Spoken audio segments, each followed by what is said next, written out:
Hindi hinihingi, hindi binibigay, kundi ipinaglalaban.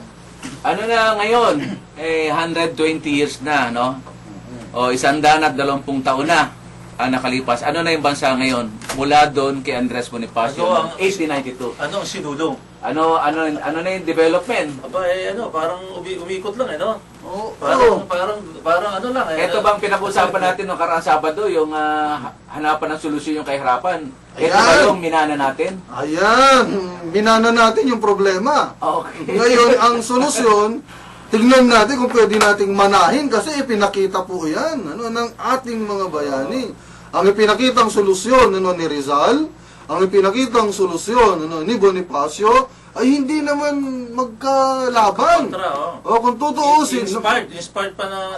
inspired, nagtutulungan yan. Maaaring binibigyan din natin na sa paraang mapayapa ang gusto ni Rizal. Lalo na, meron pa nga siyang isinula. Pero nakakulong na siya nun sa Fort Santiago Nung nagsusulot siya, nalaban daw siya sa revolusyon. At yun ang sinasabi ng kasaysayan. Dumaan nga sa due process, binigyan siya ng due process of law. Pero wala pang 24 na oras. Nag-hearing ng umaga, hapon, sentensyado na. Kinabukasan, firing squad na. Kaya hindi totoong binigyan. Sabi lang nila. Walang due process yan. Bakit yung may ibang kaso natin, 10 taon, 20 taon na. Yun, unique yung kay Jose Rizal. Isang araw lang. Mabilis, Mabilis ang justice, Mabilis. Ngayon, Dahil yung mga abogado niya ay mga bigay o pro bono, mga general na Kastila na si Sanchez, na abogado. Si Sanchez yata abogado niya. So, Nagbigay din lahat ng napaikot si Rizal. Napaikot. Napaikot. At babalikan ko yung yung solusyon kasi pinag-uusapan natin yung solusyon. Una, hindi magkakontra. Yung mapayapa at sandatahang pagkikipaglaban. Dahil yan hindi naman one-sided. Moderate at saka itong radical. Oo, kasi yan nagsasama-sama yan kung anong kailangan ng ating Parang panahon. tayo, nag-uusap-usap yun dyan sa kanto, di ba? Maya-maya, nag-aaway na. Hindi naman. Biglang nahati na. Bigla nahati. Hindi naman naabot dun sa... Ito hindi sa atin yun, sa ibang ayan, tao. Yung sa kalaban. samot-sari na balita sa kapaligiran. Siyempre, kailangan ang ating isusulong ay doon sa mapayapang paraan, di ba? Yun Tama. talaga, medyo Tama. masalimuot ang yung dadaanin sa dahas ang mga solusyon. Oo, kasi masalimot talaga ang sitwasyon. Pag masalimot ang sitwasyon, kapag sinabi mo na hanggang dito lang ang ating solusyon, alam na lahat. Ang iyong gagawin, paano yan? Hindi ko sinasabi na kailangan ng marahas.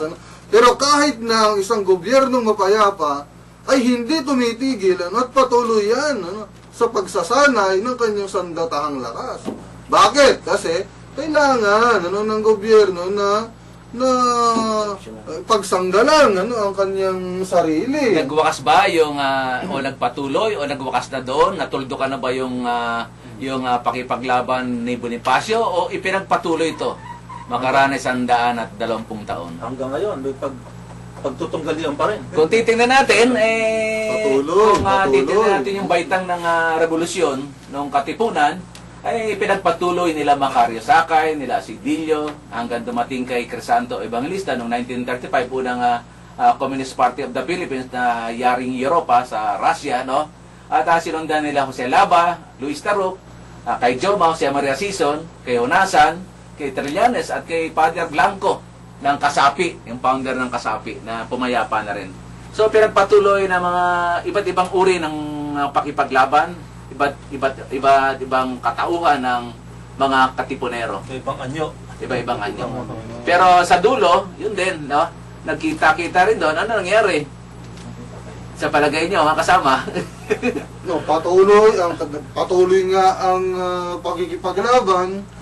Ang nangyari, hindi pa rin nasolusyonan ang ating problema. Habang pag-isipan natin, pakantayin natin ating makabayang kanta, si Samang Celso Celiano. Okay.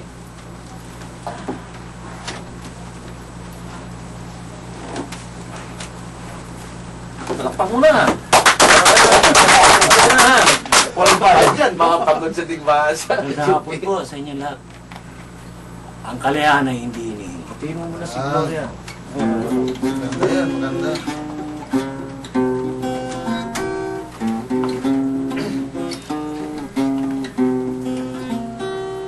Ang kalaya ay di hiningi, ito'y pinaglalaban. Ang kalaya ay di hiningi, ito'y pinaglalaban. Kahit tagal na panahon, tayo'y nilulupig. Kahit tagal na panahon, tayo'y inaapi. At magpahanggang ngayon, tayo'y di makatindig sa salot na sistemang umiral.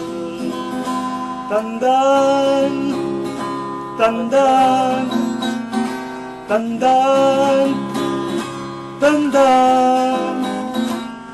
Ang kalaya ay di hiningi, ito'y pinaglalaban. Ang kalaya ay di hiningi, ito'y pinaglalaban.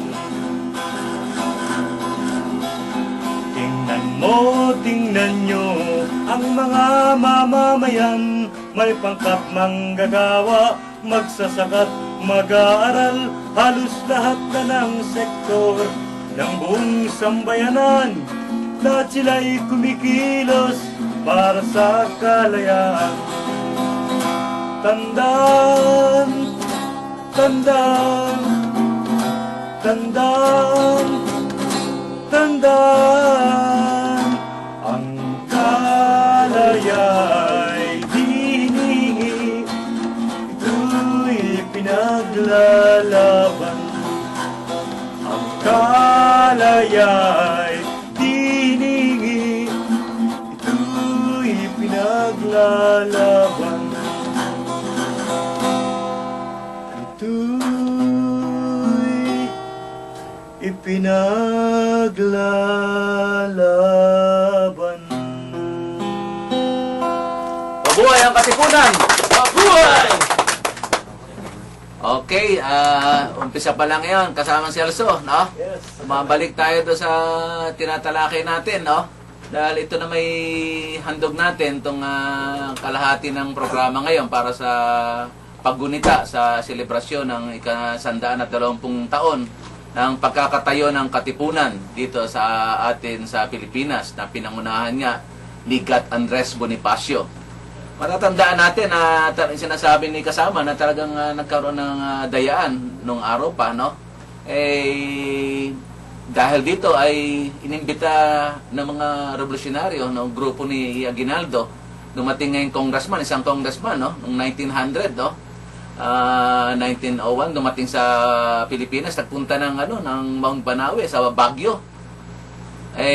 Kinuna ng picture yung mga kababayan nating Igorot, no? Na nakabahag at dinala sa Kongreso sa Amerika na kung saan ay gumawa yung si Congressman na McDuffie.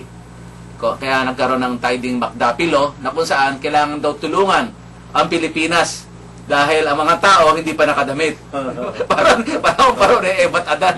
Kaya makikita mo na may pandaraya para makakuha ng aids, no? O tulong o grant, no? Para sa mga Pilipino. Pero meron silang ginawang taktika, kunwari lang to, para nang sa ganon ay may pasok nila yung kanilang interes. Hinawakan nila yung utak ng mga Pilipino at kinontrol yung ating Department of Education. Sapagkat sa lahat man na pananalakay, alimang bansa sa mundo, ang una mong, pag nakontrol mo yung utak ng tao, kontrolado mo yung buong katawan yan. Kaya alam na alam nila kung saan tayo babanatan. Yung ating Department of Education and Culture, itong DepEd, o DEX ngayon, ay nang nakontrol nila, pinasok nila yung kanilang lengguwahe, no? Yung English, no? At dito na-influensahan yung ating mga subject. Kaya gaya na sinasabi natin, subject sa eskwelahan, sa elementary, high school, mararamdaman mo lang na Pilipino ka pagdating sa subject na Pilipino sapagkat yung natitirang ibang subject, halimbawa, 10 subject, puro English na to eh. Mabuti nga, tinataglis na ngayon eh, no? Kaya nangyari, kung ikaw Bisaya o kaya Ilocano, 3 lengguwahe ang pag-aaralan mo. Partida sa Amerikano. Ano ba? Mula doon sa Bisaya ka, Tagalog, English, English, Tagalog, Bisaya. O paano kaya sasabihin nila bobo Pilipino? Tatlong interpretasyon yung pinag-aaralan mo. Kaya ang ginagawa ng mga estudyante, yung mga mag-aaral natin, kasi nauna pa, ay nawala na interest sa pag-aaral. Kaya noon grade 6 pa lang nagtuturo na Kapos sa teacher ng mga araw ng panahon nila. Di ba? Kasamang daan. May grade 7 din nung araw. Grade 7, yan. Teacher na yan. Nagtuturo na. Nagtuturuan sila, no? Ang itinuturo, English. Kaya nga, ang nangyari niyan, Pero bibilib ka, kasama triple ma, talagang magagaling. magagaling ang Pati mga pagsulat, Pilipino. pati magsulat, no? Sabihin yung, ikukumpara mo yung standard natin sa education niya, medyo mahusay talaga yung nung araw pagdating sa English, ha? Kaya nga, nung nakita nila na ang mga katipunero ay lumaban at nakita nila naman, wala naman tayo pare-pareho ng panahon na yun at ating sa libro, ay binago nila yung sistema, no? Dinaya nila mula do sa revolutionary government ng panahon ni Aguinaldo, ay binago ng Amerikano, ginawa nilang Commonwealth Government o Commonwealth Society. Isang anyo na naman pandaraya na dito, nagtayo sila ng komisyon ng wikang Pilipino na unang inilunsad ni Manuel Quezon. Kaya tinalo niya si Aguinaldo ng 1935 eleksyon. Pero mo naman si Aguinaldo, 1998 install na. No, balik-balik na lang. Sabi nga ni Boy Serrano, mo, uli-uli. Balik-balik. Pero 37 years pagkatapos nun, kumandidato pa. Hindi masarap pala maging pinuno, di ba? Pero nayari siya ni Quezon na ginamit na propaganda yung pagbubuo ng wikang Pilipino paggamit. Pero may pandarayan na naman doon. At after nung 1935 Constitution, nakita na lang hanggang 1941, ay naudlot to nung pumasok yung bagong imperialistang Japanese Army, no? Yung Imperial Army na kung saan ay nagkaroon ng Second Republic. So, binigay yung demokrasya, yung kinakanta niya yung kasamang Celso, ang kalayaan ay hindi hinihingi, no? At hindi binibigay, pinaglalaban to. Kaya tama yung kanta mo kasamang Celso, no? Saan ba galing to? Sa puso, no? Sa isip, no? Sa paa. Ay, sa paa. Kinakalat to, kinakalat. Kaya nga, binigyan tayo kunwari ng kalayaan ng 1946. July 4 pa yun, binago ng Rojas doon. Binago nila at sinabi nila, hindi tama yan, no? Kaya ginawa nilang panahon nila magsaysay, yung kaya nga pinasabog tuloy aeroplano, yung di umano, wala naman, di umano yon, hindi naman, walang batayan, no? Na binago nila na imbes na July 4, ginawang June 12. Hinango doon kay Aguinaldo. Isa namang, na naman, sabi nga ni isang congressman doon sa impeachment, palusot na naman, kasi nabubuking Ang masakit, ka-level natin yung sa buong Asia, isang Pilipinas, sinasabi ni kasamang Herman, no? Kasamang Prof, na mayaman tayo sa likas na yaman. Pero nasaan na yon? Wala na. Kontrolado na ng mga multinational. Malungkot, di ba, mga kasama? Kimibo naman kayo dyan. Oo. Malungkot, dahil una-una nilang kinontrol ang ating kaisipan. Pagdating na sa wika, yung pagpasok ng wikang Ingles ay biglaan yun Pero mo, mahigit 3 taon, yung ilustrado natin, Kastila na ang gamit. Tapos sa pagpasok nila, biglang papalitan ng wika. Ngayon nga, hindi naman nila totally inalis. Nandiyan pa rin yung skala naman na yung Spanish subject, kaya kamakailan lang, no? Ilang taon pa lang, para hindi mahalata. Pero makikita mo, pero opisyal, yung opisyal ng lingwahe, opisyal ng wika ng gobyerno, ng English business, puro English na. international. Na international kuno, pero ito ay patuloy na sumisira sa ating kultura at kaisipan. Dahil ang unang-una pinakamahalaga nga diyan, yung pagkakaisa. Pagkakaisa sa diwa. Sa mismong bansa mo, ang daming mga lingwahe. Kinakailangan natin ang pambansang wika.